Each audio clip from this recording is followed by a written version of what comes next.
இன்றைக்கு நாம தியானிப்பதற்காக எடுத்துக்கொண்ட வேத பகுதி எபிரேயர் 3வது அதிகாரம் 14 19 வரை.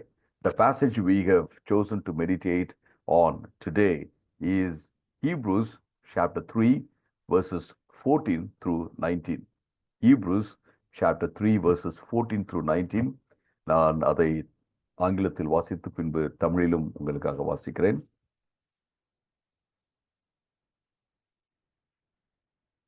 Hebrews chapter 3 verses 14 through 19. We have come to share in Christ if we hold firmly to the end of the confidence we have at first. As has just been said, today if you hear his voice, do not harden your hearts as you did in the rebellion. Who were they who heard and rebelled? Were they not all those Moses led out of Egypt? And with whom was he angry for 40 years? Was it not with those who sinned, whose bodies fell in the desert? And to whom did God swear that they would never enter his rest, if not to those who disobeyed? So we see that they were not able to enter because of their unbelief. தமிழிலே உங்களுக்காக நான் வாசிக்கிறேன். எபிரேயர் 3வது அதிகாரம் 14 19 வரை. நாம் ஆரம்பத்திலே கொண்ட நம்பிக்கையை முடிவு வரைக்கும் உறுதியாக பிடித்துக் கொண்டிருப்போமானால் கிறிஸ்துவிடம் பங்கு உள்ளவர்களாக இருப்போம். இன்று அவருடைய சத்தத்தை கேட்பீர்களானால் கோபமூட்டுதலில் நடந்தது போல உங்களுடைய இருதயங்களை கடினப்படுத்தாமல் இருங்கள் என்று சொல்லி இருக்கிறது. கேட்டவர்களில் கோபமூட்டினவர்கள் யார்?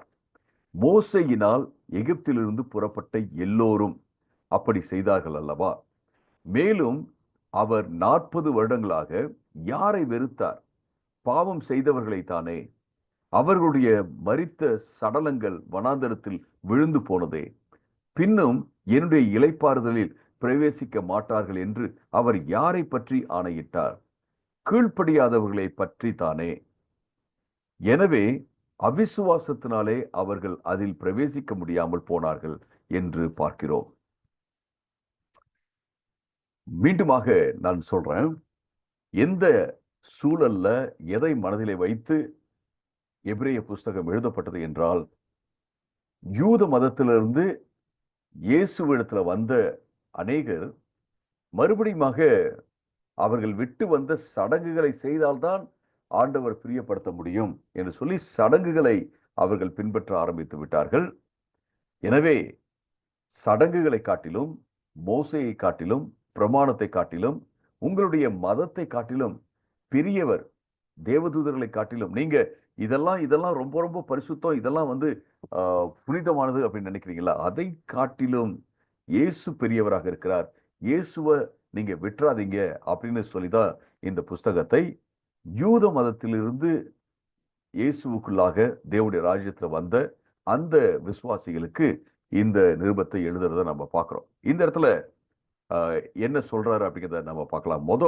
நம்ம என்ன சொல்றாரு, என்ன இந்த வேத பகுதி சொல்லுகிறது என்பதை நம்ம பார்க்க போறோம். அதுக்கப்புறம் நாம இதை வியாக்கியானம் செய்து இதிலிருந்து நமக்கு ஆண்டவர் என்ன சொல்றாரு அப்படிங்கிறத நம்ம பார்க்க போறோம். 14வது வசனத்துல இங்கே மிக தெளிவாக சொல்றதை நம்ம பார்க்கிறோம். 14வது வசனத்துல நாம விசுவாசத்தை பற்றி கொண்டே, ஆரம்பத்தில் இருந்த விசுவாசத்தை பற்றி கொண்டே இருக்க வேண்டும் என்பதை நாம பார்க்கிறோம். அதுதான் உண்மையான ரட்சிப்பு. அதுதான் நம்மை கடைசி வரைக்கும் ஆண்டவரத்துல கொண்டு போய் சேர்க்கும் அப்படிங்கிறத நம்ம பார்க்கிறோம். நம்பிக்கையை முடிவு வரைக்கும் உறுதியாக பிடித்து கொண்டிருப்போமானால் கிறிஸ்துவிடம் பங்குள்ளவர்களாக இருப்போம்.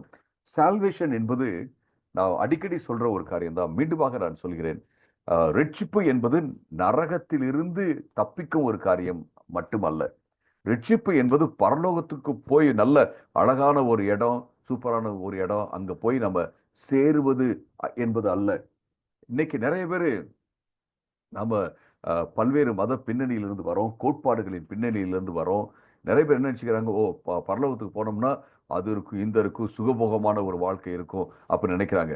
அதாவது பரலோகத்துல சந்தோஷம் இருக்குமா? இருக்கும். சமாதானம் இருக்குமா? இருக்கும். மகிழ்ச்சி இருக்குமா? இருக்கும். இல்லைன்னா நான் சொல்ல.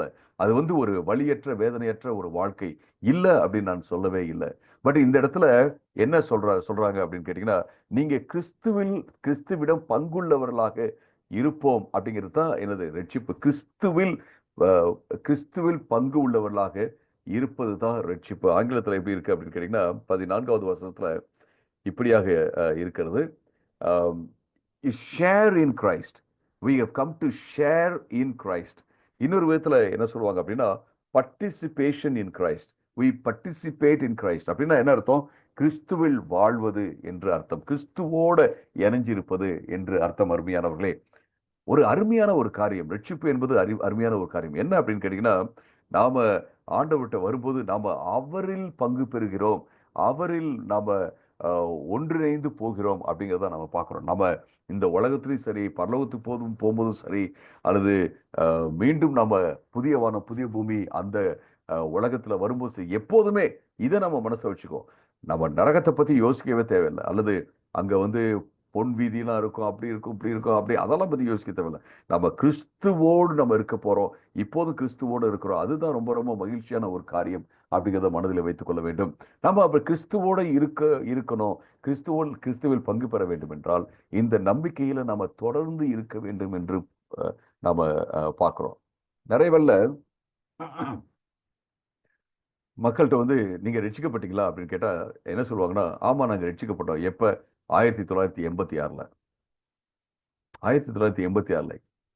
கேள்வி என்ன அப்படின்னா, நீங்க ரட்சிக்கப்பட்டீங்களா அப்படின்றது கரெக்ட் தான். நீங்க 1986ல நான் ரட்சிக்கப்பட்டேன்.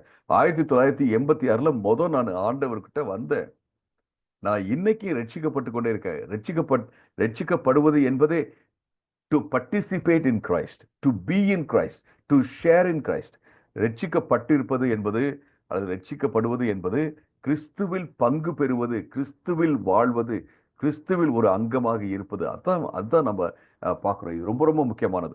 அப்ப இது எவ்வளவு நாளைக்கு நம்ம இருக்கலாம் அப்படின்னா, இது ஏதோ ஒரு சடங்கு ஆரம்பித்து விட்டு விட்டது அப்படின்றது இல்லை. கடைசி வரைக்கும் எப்படி ஒருத்தவங்ககிட்ட ஒரு திருமணத்துல கணவன் மனைவி 2 பேரும் ஒன்னா வந்து சேர்றாங்க. அவங்க வந்து சொல்லலாம், நான் வந்து 1986ல எங்களுக்கு திருமணம் ஆணுச்சு அப்படின்னு சொல்லலாம். பட் இன்னைக்கும் பாத்தீங்க அப்படின்னா அந்த திருமணத்தை பிராக்டிஸ் பண்ணிக்கிட்டே இருக்கணும். அதுதான் ரொம்ப ரொம்ப இம்பார்ட்டன்ட். அதான் சிலர் என்ன சொல்லுவாங்கன்னா, வெட்டிங் இருக்குல்ல, வெட்டிங்க்கும் மேரேஜுக்கும் வித்தியாசம் இருக்கு அப்படின்னு சொல்லுவாங்க. வெட்டிங் அப்படிங்கிறது ஒரு நாள் நடக்கும் ஒரு நிகழ்வு. அது வெட்டிங், ஒரு ஒரு ஒரு சடங்கு. ஆனா மேரேஜ் அப்படிங்கிறது ஒவ்வொரு நாளும் பிராக்டிஸ் பண்ணி அவங்க அந்த மேரேஜ்ல அவங்க வாழ்ந்து கொண்டே இருக்கிறார்கள் என்று என்ன சொல்லுவாங்க. அருமையானவர்களே, இன்னைக்கு இன்னைக்கு நீங்களும் நானும் என்ன செய்யணும்? ஆண்டவருக்குள்ள வளர்ந்து கொண்டே இருக்க வேண்டும். அதான் நம்ம இந்த டெக்ஸ்ட்ல இந்த வேத பகுதியில பார்க்கும் விஷயம் அப்படின்னு சொல்லி பார்க்கிறோம். 15வது வசனத்துல என்ன பார்க்கிறோம் அப்படின்னா, இன்று அவருடைய சத்தத்தை கேட்பீர்கள், நீ கோபமூட்டுதலில் நடந்தது போல உங்களுடைய இதயத்தை கடினப்படுத்தாதீங்கன்னு சொல்றத பார்க்கிறோம். தேவனுடைய வார்த்தையை நம்ம கேட்டோம் அப்படின்னம்னா நாம நம்முடைய இதயத்தை கடினப்படுத்தக்கூடாது என்பதை நாம இந்த இடத்துல பார்க்கிறோம். அடுத்தது நம்ம பார்க்கிற விஷயம், அடுத்தது இந்த 16வது வசனத்துல என்ன பார்க்கிறோம்னா, இஸ்ரேல் மக்கள்லாம் ஆண்டவருடைய அற்புத அடையாளங்களை அனுபவிச்சவங்க தான். ஆனா அவங்க தான் என்ன செஞ்சாங்க? ஆண்டவருக்கு விரோதமாக எழும்பினார்கள், ஆண்டவருக்கு விரோதமாக முறுமுறுத்தார்கள் அப்படிங்கிறத பார்க்கிறோம். 17வது வசனத்துல ஆண்டவருடைய கோபம் யாருக்கு விரோதமாக எழும்பினது என்றால், யாரெல்லாம் அவிசுவாசத்தினால ஆண்டவருக்கு எதிராக முறுமுறுத்தார்களோ, அவிசுவாசம் வைத்தார்களோ, விசுவாசிக்காமல் போனார்களோ அவர்களுக்கு விரோதமாக வந்தது. அப்ப விசுவாசிக்காம போறதுனா என்ன? அதை நம்ம பார்க்க போறோம். டவுட் வந்தா ஆண்டவர் உடனே அடிச்சுவாரா? அப்படிலாம் கிடையாது. ஆண்டவரை நம்பாம போறது அப்படிங்கிறத நம்ம பார்க்கிறோம்.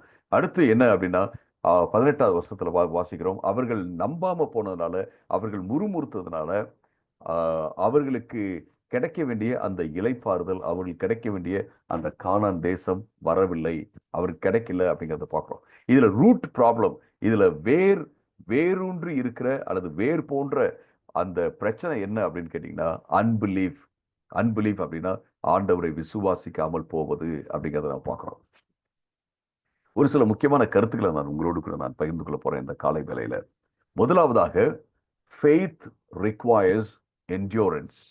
விசுவாசம் என்பது நம்ம தொடர்ந்து நிலைத்திருக்கும் ஒரு காரியம் என்பதை நாம பார்க்கிறோம். முடிவு பரியந்தம் நிலைத்திருப்பவனை ரட்சிக்கப்படுவான் என்பதை நம்ம வேத வசனத்துல வாசிக்கிறோம். இது இன்னைக்கு நாம ஓட்டத்தை ஆரம்பிச்சிட்டோம் அப்படிங்கிறது கிடையாது. ஓட்டத்தை ஆரம்பிச்சு நாம என்ன செய்யணும்? இந்த ஓட்டத்தில் நம்ம போய்கொண்டே இருக்க வேண்டும். இந்த ஓட்டத்தை நம்ம முடிக்க வேண்டும். இந்த விசுவாச பயணத்தை நம்ம முடிக்க வேண்டும். அருமையானவர்களே, அதை தான் வேதவசனம் மிக தெளிவாக சொல்லுகிறது. அப்ப நம்ம விசுவாசத்துல தேவனுடைய கிருபையினாலதான் நம்ம ரட்சிப்புக்குள்ளே வரோம், இயேசுக்குள்ளேயே வரோம். ஆனா இந்த ஓட்டத்தை ஓடுவதற்கு நமக்கு இயேசு தேவை. இந்த ஓட்டத்தை முடிப்பதற்கு நமக்கு இயேசு தேவை. இந்த ஓட்டத்தை ஓடுவதற்கு ஆண்டவருடைய கிருபை தேவை. இந்த ஓட்டத்தை முடிப்பதற்கும் ஆண்டவருடைய கிருபை தேவை என்பதை நாம பார்க்கிறோம். அதனால நம்ம ஒரு நாளும் பயப்படவே தேவையில்லை. ஐயோ, யாராவது நம்மளை தூக்கிட்டு போயிடுவாங்களா, யாராவது நம்முடைய விசுவாசத்தை குலைத்து விடுவார்களா அப்படின்ட்டு நம்ம நினைக்கவே தேவையில்லை, பயப்படவும் தேவையில்லை. நாம இயேசுக்குள்ள இருக்கும்போது, இயேசுவை நம்பி இருக்கும்போது நான் எப்போதும் வாழ்வேன் என்ற அந்த ஒரு நம்பிக்கை நமக்குள்ள இருப்பது மிக மிக முக்கியமான ஒரு காரியம். ஆனா ஒரு காரியத்தை நம்ம செய்யக்கூடாது. அதான் ரெண்டாவதா நான் உங்களுக்கு முன்பாக வைக்கும் காரியம் என்ன அப்படின்னா, நம்முடைய இதயத்தை நம்ம கடினப்படுத்திக் கொள்ளக்கூடாது. ஒரு ஒரு சிலருடைய கை பார்த்தீங்கன்னா, அந்த கடினமா வேலை செய்றாங்கல்ல, அவங்களுடைய கையெல்லாம் பார்த்தீங்கன்னா அப்படியே கேர்லெஸ் ஆகிருக்கும். அதாவது அப்படியே ஹார்டா இருக்கும், கடினமா இருக்கும். அவங்க அவங்க சும்மா ஒரு அடி அடிச்சாங்கன்னா அவ்வளவுதான், தாங்கவே முடியாது. இன்னொரு விஷயம் என்ன அப்படின்னா, நீங்க நீங்க தொட்டீங்கன்னா கூட அதுக்கு தெரியாது. நீங்க அதை தொட்டீங்கனாலும் தெரியாது. இப்போ பல வேளைகள்ல நம்முடைய இதயம் கடினமாயிருதுல்ல, கடினமாயிட்டு ஆண்டவர் தொட்டாலும் அது நமக்கு தெரியறதே இல்லை.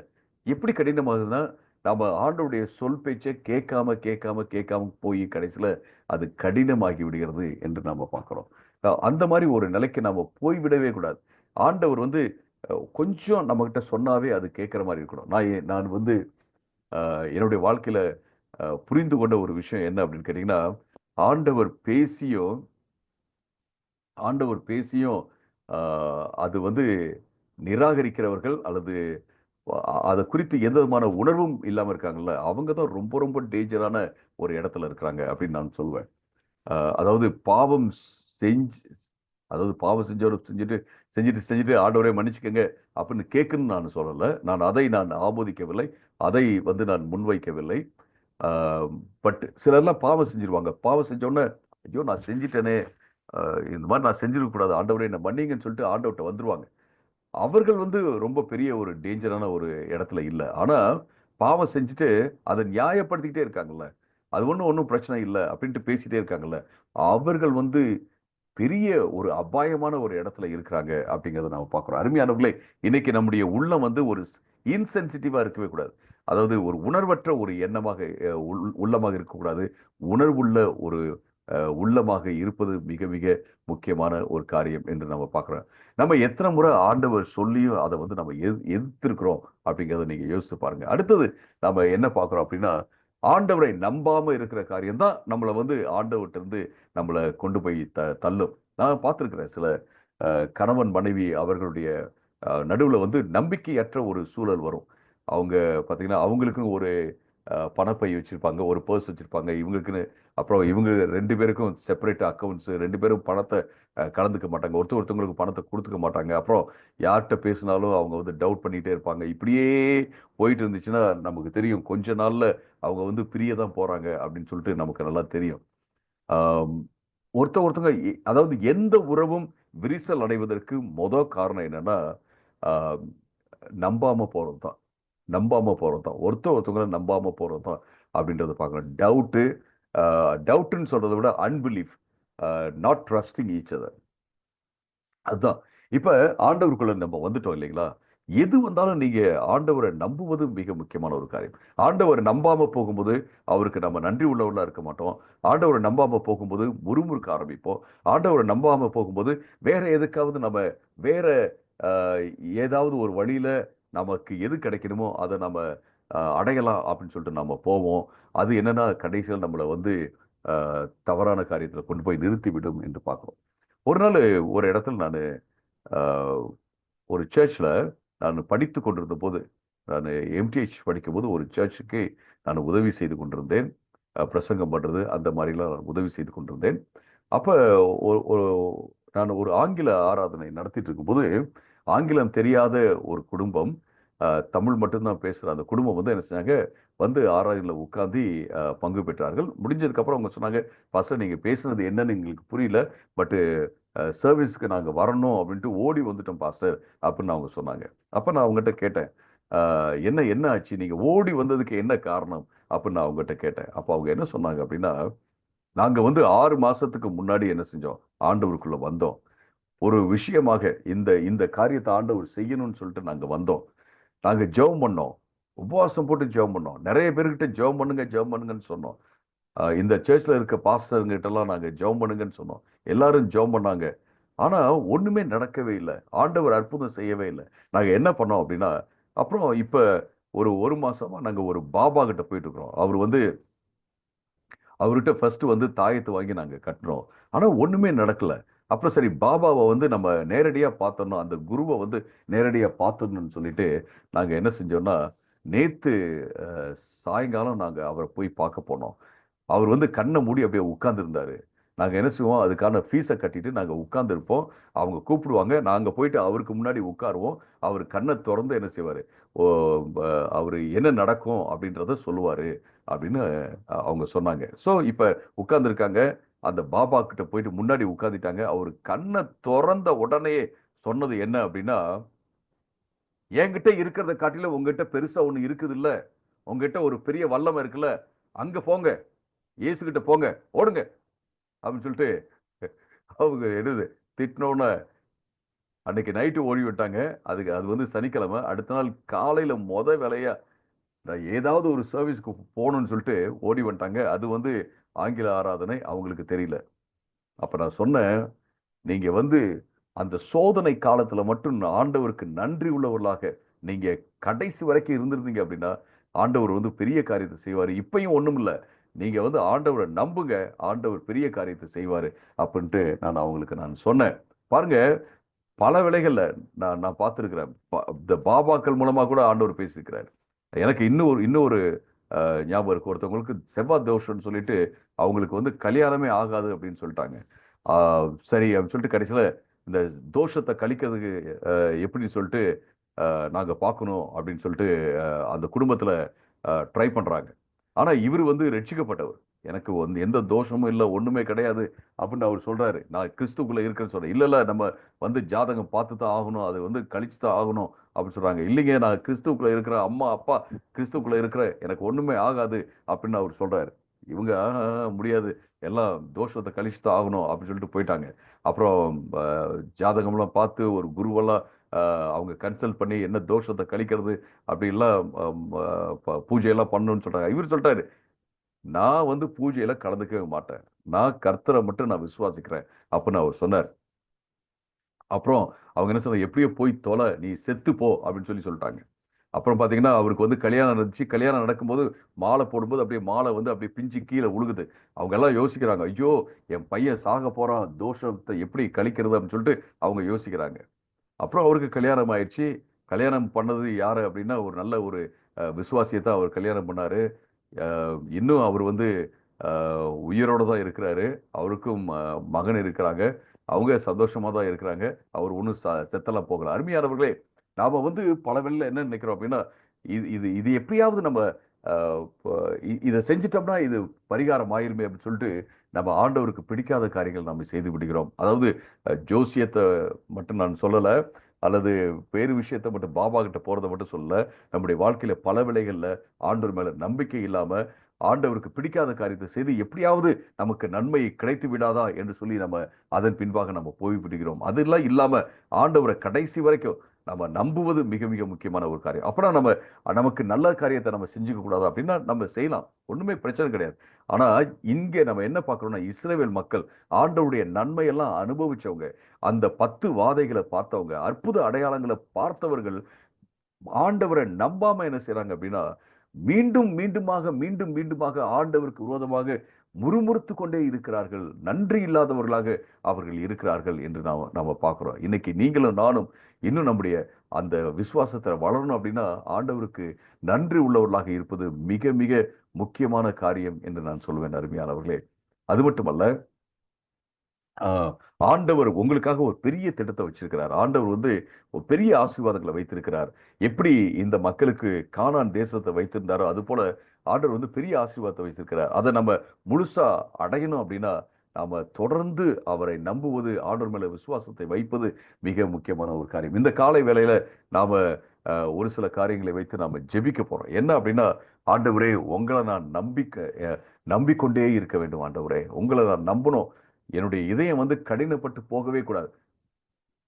உங்களை நான் நம்பணும் அப்படின்னு சொல்லும்போது, ஆண்டவரை நம்புறதுக்கு ஒரு சீசன் மட்டும் கிடையாது. என்றென்றைக்கும் என்றென்றைக்கும் நாம ஆண்டவரை நம்பிக்கொண்டே இருக்க வேண்டும். தானியேலை பாருங்க. தானியேல் வந்து ஆண்டவரை நம்பினார். நிறைய பேர் சொல்லுவாங்க, இந்த மாதிரி வாழ்க்கை சூழல்ல நான் இப்படி ஆண்டவரை நம்பாம போயிட்டேன், இந்த மாதிரி நான் நம்பாம போயிட்டேன், அந்த மாதிரி நம்பாம போயிட்டேன், என்ன பண்றது அப்படின்னு சொல்லுவாங்க. நான் நிச்சயமாக நான் புரிந்து கொள்கிறேன். சில கடினமான சூழல்ல நாம அப்படியே உடைஞ்சு போயிடுறோம், நம்ம பலமற்றவர்களாக மாறி விடுகிறோம். அதனால நாம என்ன செஞ்சிடறோம் அப்படின்னா ஆண்டவரை நம்பாம போயிடுறோம். அது எனக்கு நிச்சயமாக புரிகிறது. ஆனா அந்த சூழலிலும் உயிரே போனாலும் பரவாயில்ல, நாம வந்து ஆண்டவருக்காக நிற்போம் அப்படின்னு சொல்லிட்டு நின்னுட்டோம் அப்படின்னம்னா நிச்சயமாக ஒரு பெரிய ஆசீர்வாதத்தை ஆண்டவர் வைத்திருக்கிறார் என்பதுல எந்த சந்தேகம் இல்லை. ஷாத்ராக், மேஷாக், ஆபேத்நேகோ அவங்கள நீங்க பாருங்க. அவர்கள் வந்து அக்கினி சூளையில போடப்பட்டாலும் அவர்கள் ஆண்டவருக்காக நிற்போம் அப்படின்னு சொல்லிட்டு அவங்க நின்னாங்க. தானியேலை நீங்க பாருங்க. தானியேல் வந்து தானியேலுக்கு வந்து ஒவ்வொரு தடவையும் அவரு வந்து கஷ்டத்தினூடே போகும்போது, அவருக்கு எதிர்ப்பு வரும்போது, அவர் அவர் வந்து இன்னும் ப்ரொமோட் தான் பண்ணப்படுகிறார். இன்னும் ஒரு உயர்நிலைக்கு தான் போறாரு அப்படின்னு சொல்லிட்டு நான் பார்க்கிறோம். சிங்க கெபியில அவரை தூக்கி போட்டாலும் அங்க சிங்கங்களுடைய வாயை கட்டின தேவன் உங்க கூட இருக்கிறாரு, என் கூட இருக்கிறாரு அப்படின்றத பார்க்கிறோம். அக்னி ஜுவாலையில அவர்கள் போடப்பட்டாலும், ஷாத்ராக், மேஷாக், ஆபேத்நேகோ அவர்கள் போடப்பட்டாலும் அவர்களுக்கு எந்த விதமான பாதிப்பும் வராம பாதுகாத்த தேவன் அங்க இருக்கிறார். அதை காட்டிலும் நான் என்ன சொல்லுவேன் அப்படின்னு கேட்டீங்கன்னா, அவர்களுடைய விசுவாசத்தை நீங்க பாருங்க. என்ன சொன்னாங்கன்னா, இந்த தேவன் எங்களை காப்பாத்தாம போனாலும் பரவாயில்ல, நாங்க விக்கிரகங்களை வணங்கவே மாட்டோம் அப்படின்னு சொல்லிட்டு சொல்ற அந்த விசுவாசம் நமக்குள்ள இருப்பது மிக மிக முக்கியமான ஒரு காரியம். ரொம்ப முக்கியமான ஒரு காரியம். இந்த காலை வேளையில ஆண்டவர் நம்ம பார்த்து சொல்றது என்னன்னா, நீங்க ஒரு நாளும் என் மேல நம்பிக்கை இல்லாம போகவே போகாதீங்க. Keep trusting me. என்ன நீங்க நம்பிக்கொண்டே இருங்க அப்படின்னு சொல்றாரு.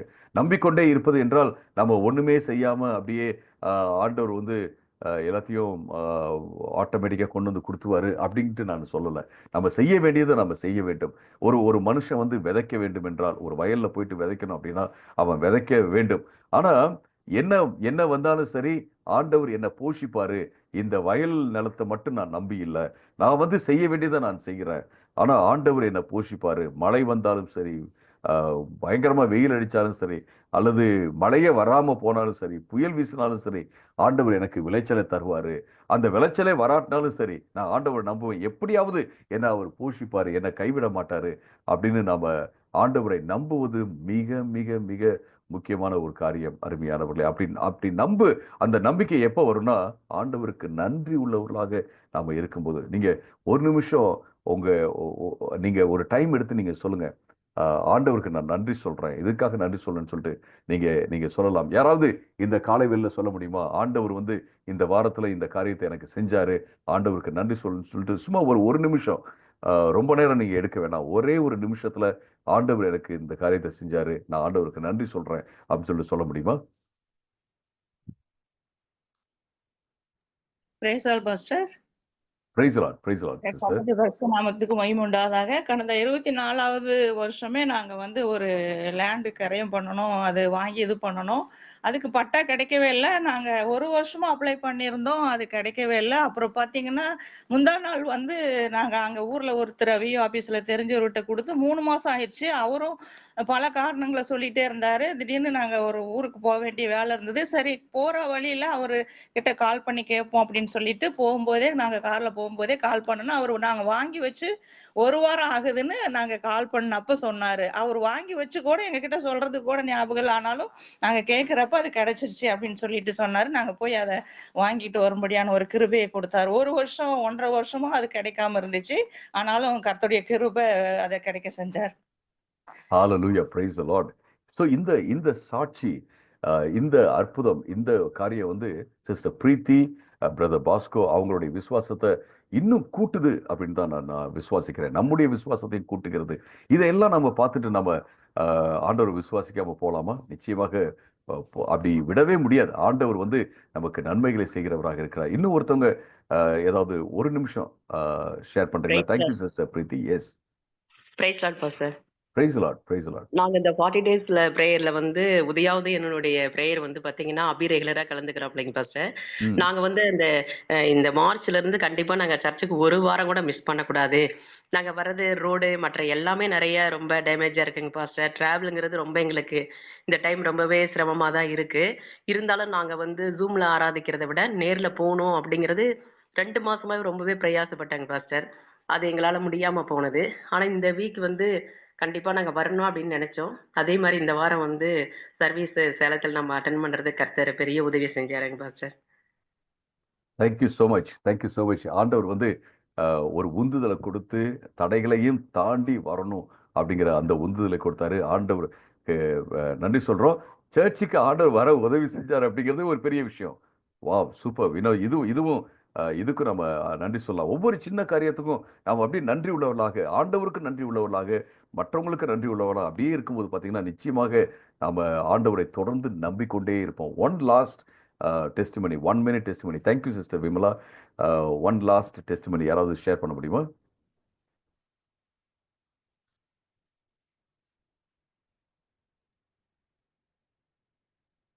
கர்த்தர் எனக்கு இதை செஞ்சாரு, நான் ஆண்டவருக்கு நன்றி உள்ள ஆளாக நான் இருக்கிறேன் அப்படின்னு சொல்லிட்டு. ஒருவேளை நிறைய செஞ்சிருக்கிறாரு, எதை சொல்றதுன்னு தெரியல நான் நினைக்கிறேன்.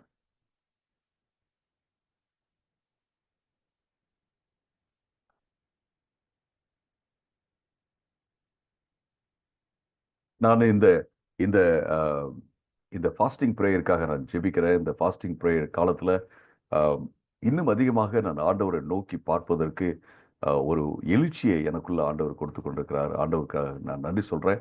இந்த இந்த ப்ரேயர், இந்த 40 days ஆஃப் ப்ரேயர், அதுக்காக நான் ஆண்டவருக்கு நிச்சயமாக நான் நன்றி சொல்றேன். ஆண்டவர் நம்மோடு கூட இருக்கார். ஏதோ ஒரு காரியத்தை ஆண்டவர் நமக்காக செய்ய போறார் அப்படிங்கிறது மட்டும் தெரிகிறது. எது என்று தெரியவில்லை. ஆனால் ஆண்டவர் பெரிய காரியத்தை ஷாሎም கம்யூனிட்டி சர்ச்சுக்காக, சர்ச்சில் உள்ள ஒவ்வொரு மக்களுக்காக செய்வார் என்பதில் எந்த சந்தேகம் இல்லை. நாம செய்ய வேண்டியதெல்லாம் ஒன்னே ஒன்று தான். கடைசி வரைக்கும் ஆண்டவர் ஏன் வந்து இந்த மக்களை வெறுத்தார்? ஏன் வந்து போங்க, நீங்க நான் கொடுக்குற அந்த ஆசீர்வாதம் உங்களுக்கு இல்லை அப்படின்னு அவர் சொன்னார். ஏன் வந்து அவர் அவங்களுக்காக வச்சிருந்த ஒரு காரியத்தை எடுத்துட்டு போல அப்படின்னா, அவர்கள் ஆண்டவரை நம்பவே இல்லை. ஆண்டவரை முறுமுறுத்து கொண்டே இருந்தார்கள். ஆண்டவருக்கு விரோதமாக பேசிக்கொண்டே இருந்தார்கள். நீங்களே யோசித்து பாருங்க. உங்களுக்கு விரோதமா ஒருத்தவங்க அவங்களுக்கு வந்து ஒரு பெரிய காரியத்தை கொடுக்கணும்னு சொல்லிட்டு நீங்க பிளான் போட்டு அவங்களுக்கெல்லாம் காமிக்கிறீங்க, நான் இதை கொடுக்க போறேன், இதை நான் உங்களுக்காக நான் செய்ய போறேன், உங்களுக்காக ஆசீர்வாதத்தை வச்சிருக்கேன், அதுக்காக தான் உங்களை வந்து எகிப்து தேசத்திலிருந்து நான் வெளில கொண்டு வந்தேன், ஒரு பெரிய இக்கட்டான சூழல்ல இருந்து, அடிமைத்தனத்திலிருந்து உங்களை கொண்டு வந்து உங்களை வந்து சுயாதீனமாக ஒரு ஃப்ரீ சிட்டிசன்ஸாக இருந்து நீங்க வாழ்க்கையை நீங்க என்ஜாய் பண்ணும் அப்படிங்கிறதுக்காகத்தான் இதெல்லாம் செய்கிறேன் அப்படின்னு சொல்லிட்டு நீங்க சொல்லி ஒருத்தவங்களுக்கு உதவி செஞ்சுட்டே இருக்கீங்க. அவங்க வந்து என்ன செய்வாங்க? அவங்க என்ன செய்யறாங்க? முறுமுறுத்துக்கிட்டே இருக்காங்க. நன்றி உள்ளவளாகவே இல்லை. எப்போ பார்த்தாலும் சொல்லிக்கிட்டே இருக்கிறாங்க. உங்களை நம்பவும் இல்லை அப்படின்னு என்ன செய்வீங்க? சரிப்பா, போப்பா, வேண்டாம், நான் வேற யாருக்கு அதை என்ன செய்யறேன், அதை கொடுத்துட்றேன். உண்மையிலே யாருக்கு தேவையோ, இது எனக்கு தேவை அப்படின்னு இருக்காங்களோ அவங்களுக்கு நான் கொடுத்துட்றேன் அப்படின்னு சொல்லுவீங்க. அதே போலதான் ஆண்டவர் வந்து இந்த மக்கள் முறுமுறுத்தார்கள். அவர்கள் யாருமே ஆண்டவருடைய அந்த இளைப்பாறுதலுக்குள்ள போலன்னு சொல்லி நான் பார்க்குறேன். இன்னைக்கு உங்களுக்கு எனக்கும் ஆண்டவர் சொல்ற காரியம் என்னன்னா, முறுமுறுக்கவே முறுக்காதீங்க. No complaints. Just keep thanking God and trusting God. ஆண்டவருக்கு நன்றி சொல்லிக்கொண்டே இருங்க. ஆண்டவரை நம்பிக்கொண்டே இருங்க. பெரிய காரியங்களை உங்களுக்காக ஆண்டவர் செய்வார். செங்கடலை பிளந்து இந்த மக்களை கொண்டு போனவர், கானான் தேசத்துல பெரிய பெரிய வெற்றிகளை எல்லாம் கொடுத்து அந்த தேசத்துக்குள்ள கொண்டு போனவர் உங்களை சும்மா விட்டுருவாரா? ஆண்டவர் வந்து மாறும் அன்றைக்கு ஒரு மாதிரியும் இன்றைக்கு வேற மாதிரியும் இருக்கிற தேவன் அல்ல. என்றென்றைக்கும் அவர் வல்லமை உள்ளவராக இருக்கிறார் என்பதில் எந்த சந்தேகமும் இல்லை. நான் ஒரு சின்ன ஜெபத்தை நான் ஜெபிக்கிறேன். அதுக்கப்புறம் ஒரு பாடல், அதன் பின்பு நாம சிஸ்டர் ஸ்னேகா அவர்கள் ஜெபித்து முடிப்பார்கள். ஆண்டவரே, நாங்க தொடர்ந்து உம்மை விசுவாசிக்க, உமக்கு நன்றி உள்ளவர்களாக வாழ, உண்மை உள்ளவர்களாக வாழ எங்களுக்கு உதவி செய்யுங்க தகப்பனே. இந்த உலகத்தில் வருகிற எல்லா சவால்களையும் சோதனைகளையும் மேற்கொண்டு ஆண்டவரே, நாங்க இந்த ரட்சிப்புல உம்மில் நாங்க பங்குள்ளவர்களாக என்றைக்கு உயிர்க்க உதவி செய்யுங்க. இயேசுவின் நாமத்தில் வேண்டுகிறோம் பிதாவே, ஆமேன்.